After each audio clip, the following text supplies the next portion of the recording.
All right, guys, I'm A-Way, this A-Way the Shed, and today we are back. We got Rico Finesse. Man, there's a lot going on in hip-hop, from Young Thug, Durk to Diddy. Let's talk about the Diddy situation.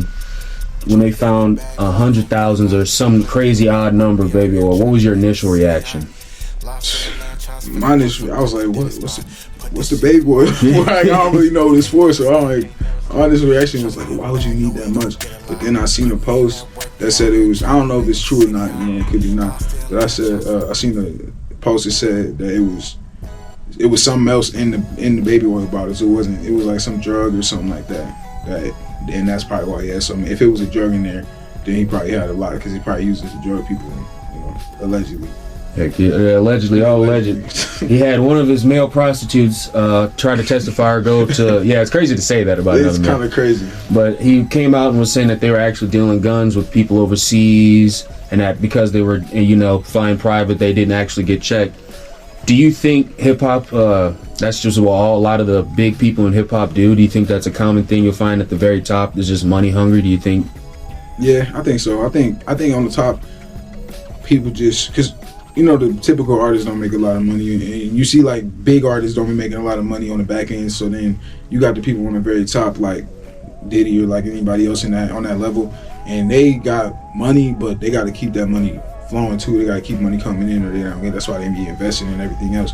But inevitably, I think they be trying to get all that money just so they can have the ability to go travel and privately and not have to worry about nothing, not have to worry about nobody checking their bags or whatever they're doing. And they be all into probably some shady behavior. I know you said that. Speaking of that as well, there's no money on the back end for bigger artists. Lil Durk was caught up in a situation where he was alleged murder for hire or anything like that. Yeah. If you're doing that at that big, is there really money in hip hop, and should that worry a lot of people trying to get into hip hop? See, I don't think it like if he did do that, I don't think it was because of any like money. I think it's not to say that he must not have money like that because he allegedly did that. I don't think that's the case. He could have been 20, 30 million, 40 million dollars up and potentially could have still possibly been involved in that, because I think certain people so one thing that is interesting about the whole situation is it kind of because remember when King Von first died and it was all like he sacrificed Von, and it was kind of like a narrative going around that kind of shut down all those narratives. But at the same time, it's like, if that's the case, that shut down the narratives. At the same time, it's like, why would somebody that big directly order a hit on somebody knowing that they could potentially get caught up for it? So I don't know. But do you think, if you, let's say, put yourself in a situation where you have $40 million, somebody disrespects you in a way that you wouldn't tolerate at all even today, let's say he crossed the line, do you think it'd be worth to blow a few millions for court fees and everything if you still keep a few million, if you can get away with it? Wait, what, kill him? Anything. If you handle him, have him beat up, sent to another country, tormental, anything like that, do you think it'd be worth it once you get a certain amount of money, you can cover your assets that you feel untouchable? Nah, because I mean, to be honest, like, it depends really how long you're gonna spend in jail. Because you look like Young Thug, he allegedly did all these crimes, and he spent 2 years locked up just to get out, and probably spent over $2 million in lawyer fees. And I mean, he on probation. He didn't beat the case, but I mean, was it worth the last 10 years of potential crime or whatever the case may be? I mean, I'll say in his case it probably was. Yeah, I was gonna say. I was shaking my head. Oh, yeah. If you propose that to me, like, say you have $40 million and you kind of did, yeah. Nah, it probably would be worth it. He said, "Don't fuck with the man with that money." I mean, because look, he getting out, right? I mean, say he did do all those crimes, but he getting out for not a clean slate, but he on probation. He got a lot of stipulations, but that's better than 40 years in prison. But they couldn't have gave him 40 years in prison, clearly, because if they could have, they would have. And so it was a lot of. I just looked into a lot of that case. It was a lot of sloppiness and corruption and everything else going on, and it was crazy because his prosecutor, that Fannie Lewis lady, the one that's like the face of the whole case. So the biggest charge on that Rico charge is a murder of somebody that, like, Young Thug Op or whatever, and that dude that allegedly he murdered or got murdered or whatever, the prosecutor was messing with him at time or at the same time or whatever. And this is all like a vendetta to get at Young Thug, and that's why they didn't have their whole case together when they charged him, because it was more probably a vendetta type of thing or revenge type of thing than actually trying to prove the case, because clearly they couldn't even prove the case because so they're doing it through illegal and terrible means, which, as you being an artist and you continue to grow in a bigger face, does that worry you that if you do get something small, minor, that they'll try to exploit it and make you an example for whoever you after the community, just to push? Let's say you might get caught with a blunt or whatever, they're gonna prosecute. They're gonna make sure your picture's gonna be first thing, because sometimes pictures aren't put out and everything like that. I think it depends, because I think it depends what type of artist you are, what type of music you're pushing. Because me, I don't be making a lot of music that's gonna make me look like a criminal or anything like that. So they probably less likely to hassle me too much. But if it's an artist that's like well known, that's promoting or just music sound like, they promote a little crime, a little this and that, whatever, and the cops know that, then yeah, they got a whole gang task force against, like in Fort Wayne, that's for artists in Fort Wayne that's talking about gang activity or crimes or whatever. So they investigating that already. So yeah, if they know about you, you only got to be famous or well known. If they know about you, then you're gonna be on their radar. And once you're on the police radar, you're on their radar forever. Like they know, they keep up with you. And you don't know that, but they keep up with you for real. Speaking of Fort Wayne and the gang ties and the music ties as well, is Fort Wayne becoming more of a dangerous spot? As I've seen the shootings have wrapped up probably twice within the last 130 days compared to ones prior and everything like that. Do you know what's going on, or the young guys or the older? What's going on in Fort Wayne? Man, I think it's just a lot of kids and young people just going and being reckless. That's really a lot of what it is. I think, like I was saying off camera, it's a lot of like drugs. It's a lot more drugs in the city. It's a lot more crime because of that. And there's a lot more people wanting money and don't got money, so they robbing people. They selling drugs, and then it's just like, well, it's horrible. But it's really, a lot of that is avoidable. But it's just so people hungry out here. People broke. People ain't got no money, so people out here doing a lot of bad shit to get money. And yeah, that's really what's going on. It's sad, but it's more than that. It's really because it's not just drugs. It's also gangs and the other gangs, and the miniature gangs, big gangs, little gangs, and friends, group of friends, cliques, and all that. And a lot of them just they don't get along and they fighting or whatever the case may be. And it's sad. Honestly, it's a lot of shootings. You said the shootings has been crazy, rampant. The guns in the downtown and everything like that. Do you think social media's had to play a part or increase that role in the crash outs, or the more of the young YNS, as we like to call them, and everything like that? Yeah, I think it influenced them for sure. Like, I think it influenced the kids to want to be like that, because you see rappers. I mean, we had rappers too growing up. That was like that, and that might have influenced us to be a certain way. But it wasn't to the point where it is now, because we knew who he was in the day. We wasn't about to let any type of artist influence us as a person. But a lot of times you get kids they've been looking up to this since they was 9, 10, 11, 12, 13, and they out here. And really it's a lot of these rappers, like big rappers, that's just pushing it, and it's become a more mainstream type of music form, and a lot of people just follow that. But then the kids also, it's a combination of that and just being from a bad place and being involved around the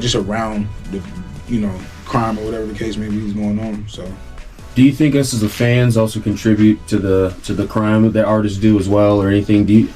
Not me in particular, or us, but a lot of fans do. The community. Sure. When I say that, like the general population of fans, like, and when I say that, meaning do they, how should I say it? Obviously with the Durk, that was a situation where people fans were saying slide for Von, trying to say, no, we won't listen to you or see you the same. See, I think that was going to happen. I don't know. I feel like when I think about that, because I knew that was going on a lot, but I feel like if Durk was going to do that, it was going to happen regardless, whether the fans saying slide for Von or whether they not saying that. I think either way, if he's the type of person that he say he is, and people, if that's the case, if he allegedly was going to do that, he was going to do that anyway. It really wasn't about the fans. I think the fans did cause a lot of pressure and cause like a lot of just a lot of narratives to change around the situation, because you got the Slide for Vine narrative going around like, oh, you supposed to be this drill rapper, and it's like, and then you got the whole he sacrificed him, he's just trying to get bigger, he right after that happened he became big, but he was already big. And I never believed that. I was like, that really don't make no sense, like, to the way the situation happened, how it played out. How could he have set that up? That really don't make sense to me. So I never really believed that, but yeah. So when it comes to fans, and let's talk about the generalizing, do fans love when lines are blurred with artists, meaning the art sometimes messes with real life? Do you think we prefer that, or do we prefer artists that are just true in art that may not reflect who they are as a person? I think whenever it benefits the fans is when they care about it. Like, I think if so you got like a little Tekka who openly be like, yeah, it don't really matter, I'm not really, you don't gotta believe what I say, I'm not really telling the truth anyway. And you got the other artist, but he's not ever been like that. So I think if you got an artist that's been rapping street raps and just making drill music or whatever, and then he end up getting caught up and somebody record him, getting beat up or whatever, like, yeah, he not really about what he say he is, that's when the fans gonna care, because they're gonna be like, oh, he's supposed to be this and he not, so, and there's gonna be a whole thing. Mm-hmm. Yeah. So I know you've been moving more independent in your own style and everything like that in Fort Wayne, because you've been a part of it as well, like you said, for a little bit, but you haven't really tried to put your stamp in Fort Wayne. You're thinking bigger. Can you explain everything like that and why? So, like I was saying, the scene in Fort Wayne is just ain't really what it's supposed to be. It's a with the shows and the performances. Like, I ain't really did no shows. Well, I've been doing something recently, but I ain't did no shows since, like, I did last month. I did one. It was like a month ago or something like that. And that one was the first one I did. Well, I've been doing what I'm saying is, in 2022, I was doing a lot of the bar circuit, a lot of the bar shows. 2023, I did like some openings of Pierre's for like bigger artists, and I did maybe like one bar show, I think, in early 2023, maybe. And then this year I just been slowing down. I've been doing like if I'm doing shows right now, it's not gonna be at no bar, and I think a lot of the whole circuit and scene is based on the bars and all that. But at the same time, it's more than that, because the whole model on how people going about these shows just ain't right, and it's been like that for a long time. And it's like two different models that most promoters go by that they be running these shows, and both of them just don't really do nothing for the artist, and it don't really bring quality to the show. And it's just, if I'm gonna do something like that, I'm gonna do it myself. I'm tired of going through promoters that really don't know what they're doing, or they might know what they're doing a little bit, but they going on something that's so outdated that's you never gonna produce a quality show like that. But the people I have worked with, it is good promoters who I have worked with who are doing good and doing their thing.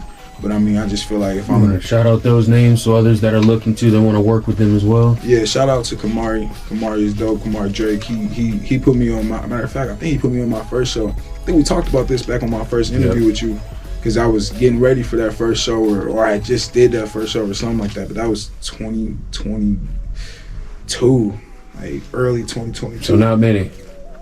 Yeah, and since then I did a lot of shows with him, and he one of those.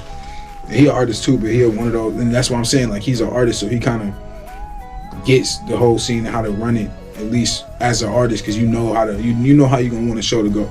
And a lot of these promoters that's not artists ain't really benefiting the artists, and they just and it is what it is.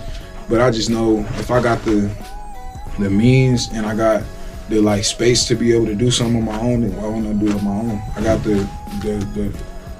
I got everything I need for it, so why not? Yeah. You dropped a recent song here, and I've seen all the visuals. They're pretty dope. That one you dropped recently was pretty dope. Appreciate that. That was, see, I dropped that, but that was like that wasn't the last song I dropped, but that was just, I'm still promoting that, that one. So yeah, I'm starting to get into that. Visuals was crazy, man. Can you talk about what's been your inspiration, or is it Tom? Like, give us all like the back. Man, it's Tom. I ain't gonna lie. Nah, it's Tom. But at the same time, I got some ideas I be trying to put in. But like when it comes to the camera work and the edits and all that, that's all Tom. And a lot of times I don't even be knowing what he's doing. He like, stand here, and he put a light right there, and he put the camera over there, and he like, all right, go. And I'm rapping, and I'm like, I don't know how this finna look, because it don't even like. But then he put the vision together. Like that first one I just posted was just like me standing still and the smoke coming in. But I'm about to post this other one coming up like few days probably, and that one is the whole vision of that. Like I'm driving in a car. There's another scene where he moving the camera. Like that was just that was just one little promo. I don't really care about that. It was just me standing still for 20 seconds and I had to stay completely still. I'm trying not to breathe. It's hard because he want me to stay completely still, don't breathe or nothing. He just got the camera on me, got the smoke coming in slowly. The smoke choking me up, and I'm trying to. That's why my face looked like that when I was in there. Hell yeah. Do you have anything that we can expect to look forward to in January, or song, or maybe a show, or anything that you do have planned up for us? I got some shows that's gonna happen, but I ain't got no specific dates on them just yet. And also I'm dropping another project early next year, and I want to say early next year, but it might push back because I'm a perfectionist when it comes to that. But back in, I think I talked about this in my first interview too. I just dropped a project called Heavy Heart, and I'm finna drop Heavy Heart 2 up probably like closer to my birthday in March. But I don't know for sure though, because I might. It depends. I'm trying to expand my horizons with the features and try to work with more artists, because I be working with my same couple artists, and that's not really. I don't know. I want to start doing more, especially on my projects, because I be so closed off to even working with other people a lot of times. Mm-hmm.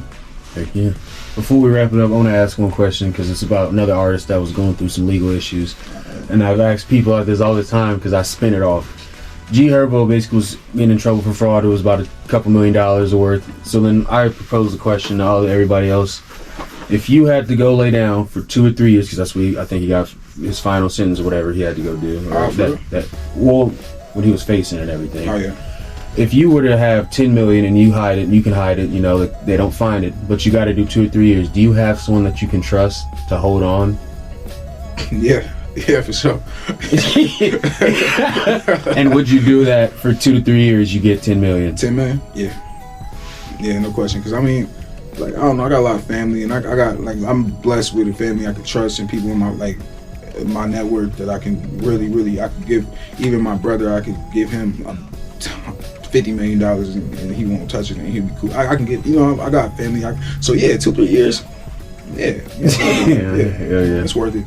I was gonna say yeah. I mean, it's like, imagine you spend 2-3 years on the outside and you trying to grind, and you don't make $10 million, you make $50,000 overall. And I'm not saying you wasted your time, but you could have spent that time somewhere else and made more money. You got a message for the fans, man? Start this new year right. Yeah, I say just work on yourself, be the best person you could be at all times, and meditate, and yeah, that's all I gotta say. But I do got a message for all the young artists too out there, because I think it's a lot of artists in Fort Wayne that's coming up that I'm starting to meet at these shows and starting to talk to, and they good, and they got a lot of potential, and I want to start working with a lot more people. But I think a lot of artists need to just focus on them, focus on yourself, because it's like artists and self-development is the most important thing you can possibly be doing as an artist, and you just gotta work on that every single day, because I'm still working. Everybody's still working on everything, so everybody gotta just keep working on yourself and keep doing your thing, and you're probably gonna be a lot further along. Hell yeah. Thanks for stopping by again, brother. Yes, sir.